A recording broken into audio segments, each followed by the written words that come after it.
Antikris akan mulai mengeluarkan seluruh produknya, administratifnya. Itu akan dimulai pada masa-masa sebelum rapture. Kalau Anda baca nanti Wahyu 14 ayat yang pertama sampai kelima, yang terjadi adalah Tuhan memilih para kudusnya. Apa artinya? Terjadi pemisahan. Orang fasik dan orang benar. F dan B bukan Facebook ya. Bapak Ibu harus berhati-hati. Saya Pendeta Aruna Wirjolukito tidak pernah memiliki Facebook, Twitter, atau Friendster. Jadi kalau Anda sudah mulai baca di internet Anda, ada yang mengundang masuk, itu bukan punya saya. Anda harus tahu. Berapa hari ini seringkali saya mendapatkan kiriman-kiriman email kaleng gitu ya. Ya intinya supaya saya tidak bicara lagi akhir zaman. Tapi saya mengerti, semakin banyak tantangannya berarti itu Tuhan mau. Gitu. Jadi jangan tertipu ya. FB bukan food and beverage, orang fasik orang benar. Gitu ya. Nah kalau Anda membaca berikutnya, ini adalah Wahyu 13, Wahyu 14 ayat 1 sampai 5, Wahyu 14 ayat 6 sampai ke 7. Itu bicara mengenai terjadi pertobatan besar, penginjilan malaikat. Masih ingat ya? Kita buka sebentar Wahyu. Wahyu 14, 6 dan 7 itu bicara mengenai penginjilan malaikat, pertobatan besar. Wahyu 8 14 ayat 8 bicara mengenai krisis ekonomi.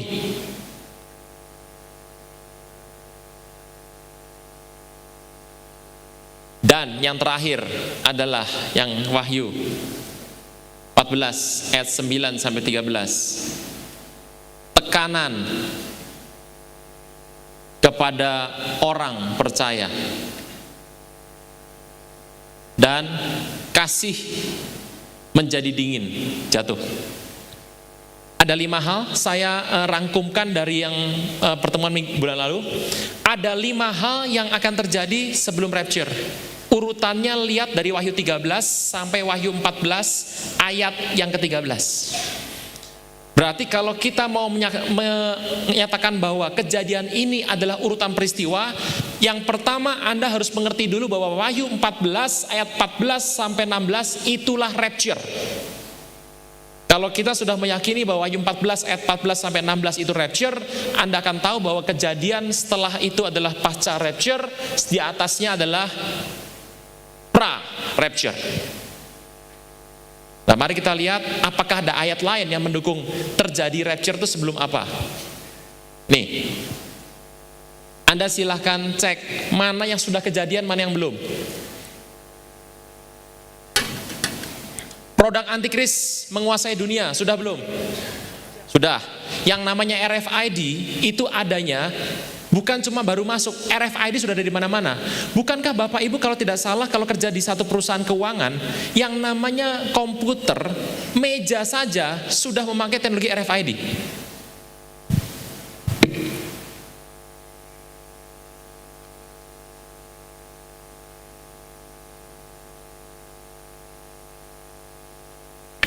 Oke, ini saja. 1, sudah jadi belum? Sudah. Pemisahan orang fasik orang benar sebentar lagi berjalan, on the way, OTW ya. Pertobatan besar, saya nggak tahu gimana Bandung,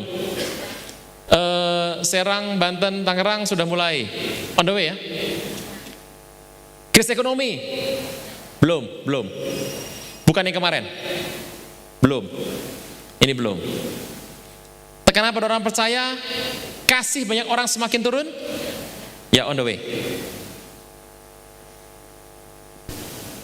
Nah, tuh kita lihat satu ayat lagi sebelum kita masuk di rapture. Yesaya 60 ayat 8. Yesaya 60 ayat 8.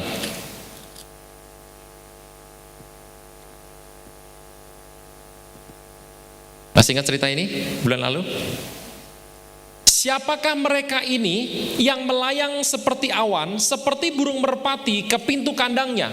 Alkitab bilang dengan jelas, saya bacakan pakai bahasa aslinya. Siapa orang-orang ini yang melayang ke atas seperti awan?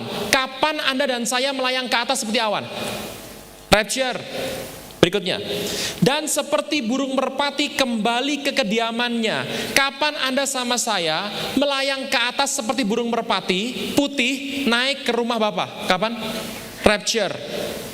Tolong mengerti, burung merpati pada zaman itu di Yahudi warnanya cuma satu, putih. Nggak seperti burung merpati zaman sekarang, pink, coklat muda, hitam, abu-abu, coklat gelap. Burung dara goreng mentega. Itu gelap sekali. Enggak ya? Berarti kalau ayat Wahyu 60 ayat ke-8 itu rapture, berarti ayat di atasnya kondisi sebelum rapture toh? Berikutnya kita baca. Ayat di atasnya. Segala kambing domba Kedar berhimpun kepadamu, domba jantan Nebayot tersedia untuk. Berarti sebelum ada rapture, perjanjian lama bilang ada ini. Betul enggak ini? Pertobatan besar. Kata bersama saya, pertobatan besar. Orang mulai mencari Tuhan. Sebelum rapture, acuan yang jelas terlihat adalah ini. Apabila Injil diberitakan sampai ke semua bangsa, itu adalah tanda Tuhan sudah mau datang. Jadi gampang Bapak Ibu, sebentar lagi kita ngalami ini. Dan saya sedang on the way. Jadi kalau pertobatan besar terjadi, Anda ngerti maksudnya? Oke. Kasih Tuhan, mari kita lihat sebentar kisah mengenai rapture. Saya akan selesaikan pertemuan bulan lalu dalam rangkuman ini. Sekarang kita masuk pertemuan hari ini, yaitu mengenai sesi rapture. Kasih Tuhan, mari simak baik. Yang namanya rapture itu bukan teologi yang biasa diperdengarkan di perjanjian lama. Saya ulang.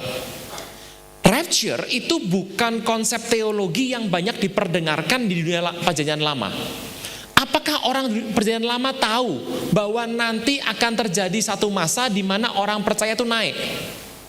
Jawabannya mereka tidak tahu. Tetapi memang ada beberapa contoh orang-orang yang pernah ngalami diangkat. Misalnya Henok. Misalnya Elia. Nah, di perjanjian baru ada nggak orang diangkat? Ada. Filipus satu hari bertemu dengan sida-sida Ethiopia. Kemudian Alkitab mencatat bahwa dia dibawa lari oleh roh. Kata dibawa lari itu pakai bahasa Yunani harpazo alias diangkat.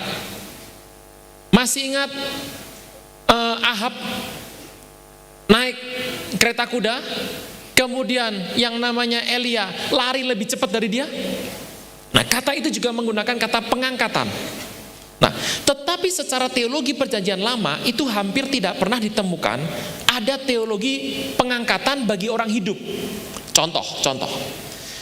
Lazarus meninggal dan Marta Maria nangis sama Tuhan Yesus bilang gini, Tuhan, kalau Tuhan di sini Lazarus pasti nggak meninggal. Perhatikan jawaban Tuhan Yesus. Marta, percayakah engkau bahwa Lazarus akan dibangkitkan? Konteks pertanyaan Yesus ini pertanyaan kepada orang Israel, kepada orang Yahudi hari itu. Percayakah kamu bahwa orang mati itu akan dibangkitkan? Kita tahu bahwa agama-agama monoteisme semuanya percaya ada kebangkitan orang mati.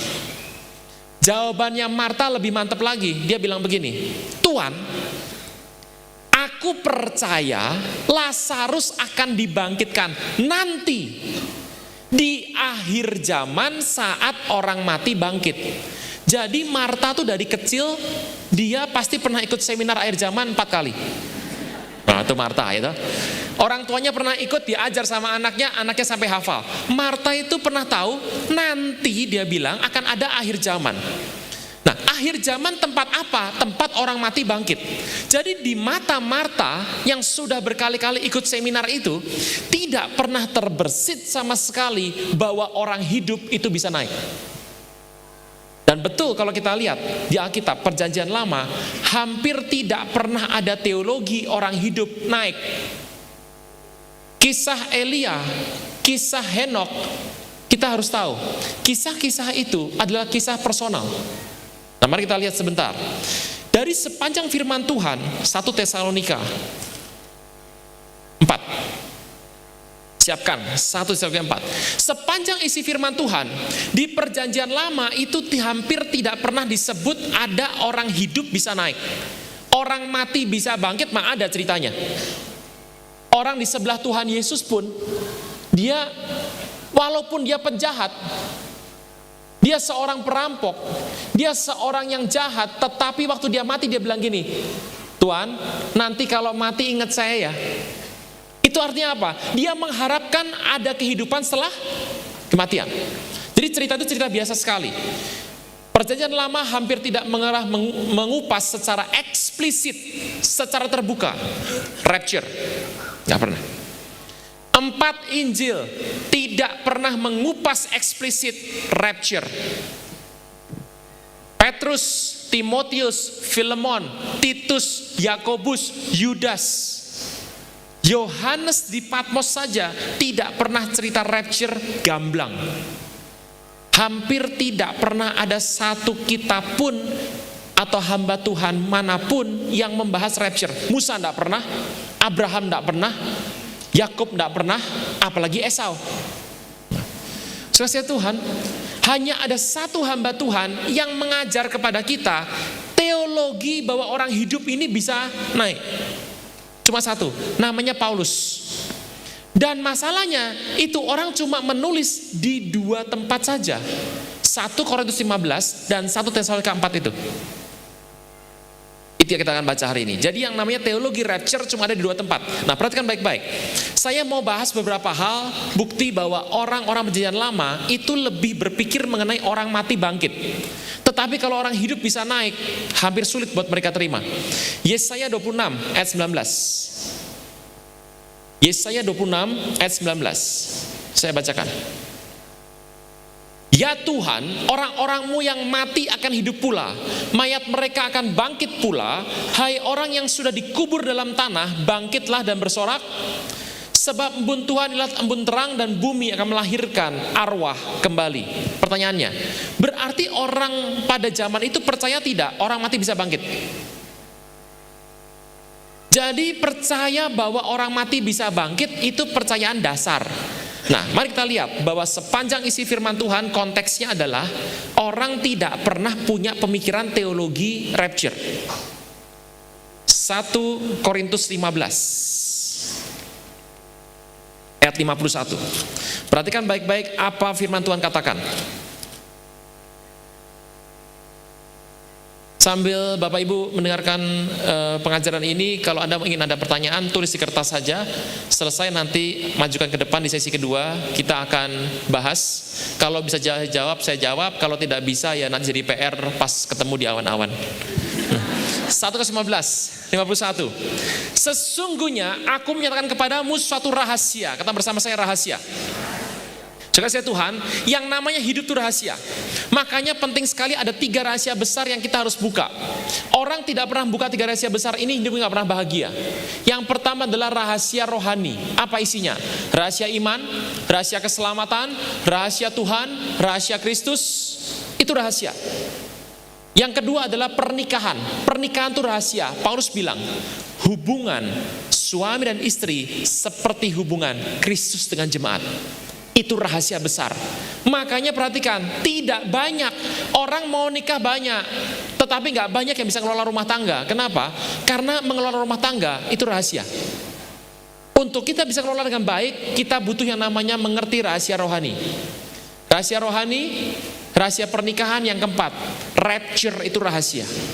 Makanya rapture gak banyak orang ngerti. Gak banyak orang ngerti rapture. Yang ngerti aja belum tentu rapture. Nyata?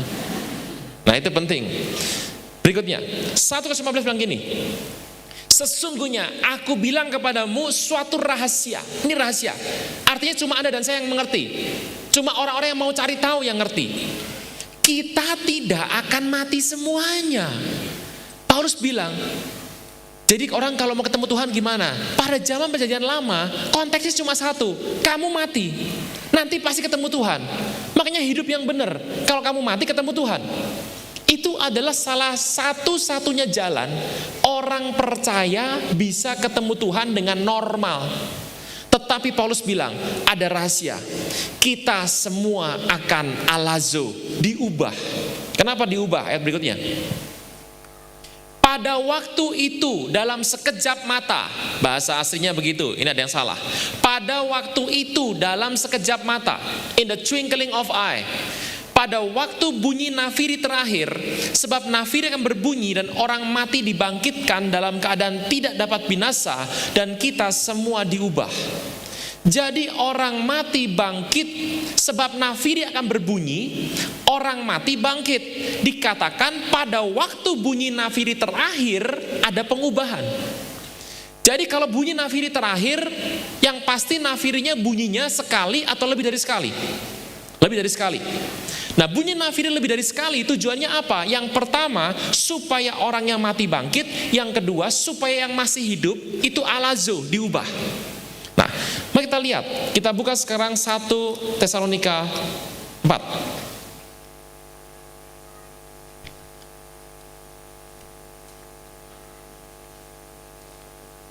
Kasih Tuhan, jangan terlalu percaya cerita bahwa kalau Anda lagi naik mobil, tiba-tiba rapture, mobilnya nabrak. Lagi naik pesawat, pilotnya hilang, co-pilotnya hilang, teknisi mesinnya hilang. Terus pesawatnya crash. Bush, dunia kacau. Itu film.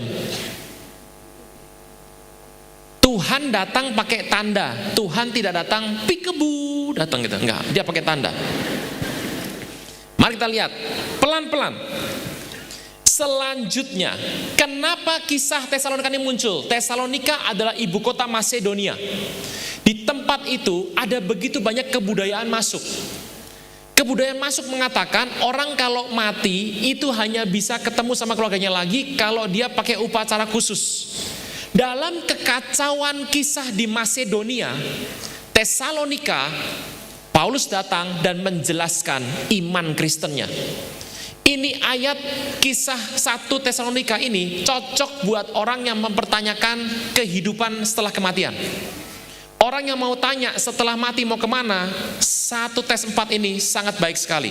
Ini ada cerita Paulus di tengah para orang-orang yang tidak mengerti Tuhan, dia menjelaskan iman Kristennya.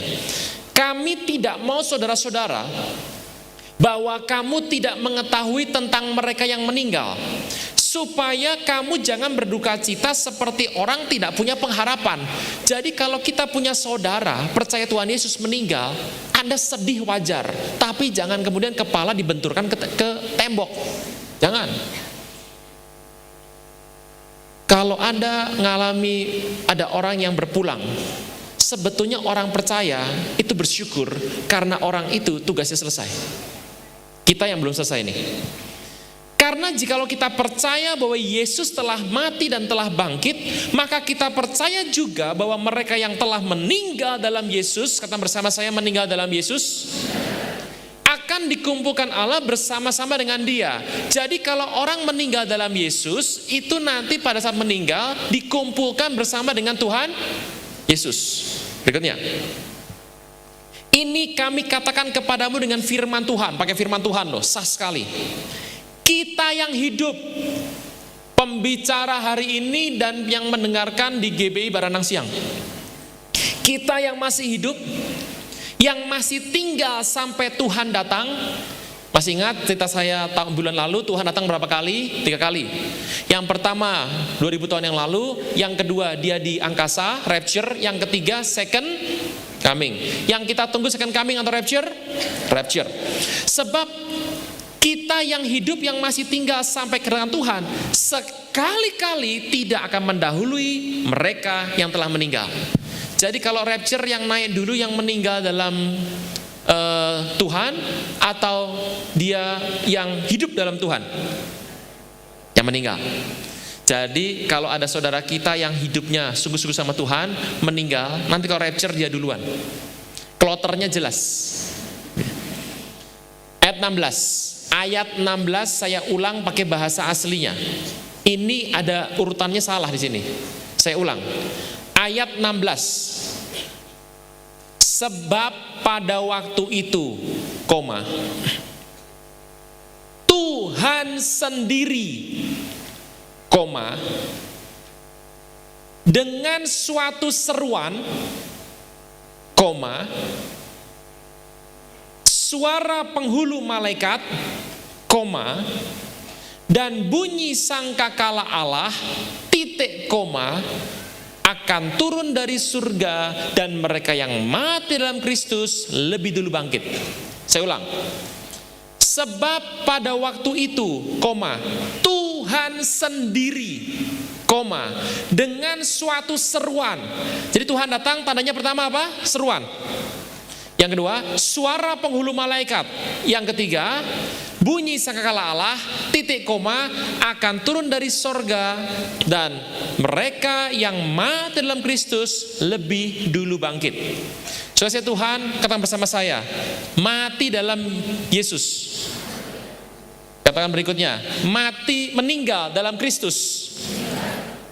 Saudara Tuhan, orang yang rapture, orang yang meninggal kemudian akan dibangkitkan, itu adalah mereka yang meninggal dalam Kristus, bukan dalam Yesus. Saya ulang kembali. Orang yang nanti meninggal kemudian ikut rapture, itu mereka yang meninggalnya dalam Kristus, bukan dalam Yesus. Anda akan tanya sama saya, apa beda Kristus sama Yesus? Nah, saudara Tuhan, mari kita lihat. Apa beda orang meninggal dalam Yesus dan dalam Kristus? Alkitab tidak salah tulis. Paulus katakan dengan jelas. Dikatakan pada ayat 14, jika kita percaya bahwa mereka yang telah meninggal dalam Yesus, orang meninggal dalam Yesus dikumpulkan sama Yesus. Tetapi yang rapture itu adalah orang-orang yang meninggal dalam Kristus. Apa beda Yesus sama Kristus? Beda. Kristus itu adalah jabatan, sedangkan Yesus itu adalah nama. Apa bedanya? Bapak Ibu, coba baca kitab sinopsis. Matius, Markus, Lukas, Yohanes. Kitab Roma. Kisah Rasul. Di kitab-kitab itu Anda akan sering mendengarkan kata-kata demikian. Yesus Kristus, Yesus Kristus, Yesus Kristus. Tetapi kalau Anda buka Korintus, Filipi, Efesus, Galatia, Anda akan menemukan Kristus Yesus, Kristus Yesus, Kristus Yesus. Yang di sini Yesus Kristus, Yesus Kristus, yang di sini Kristus Yesus.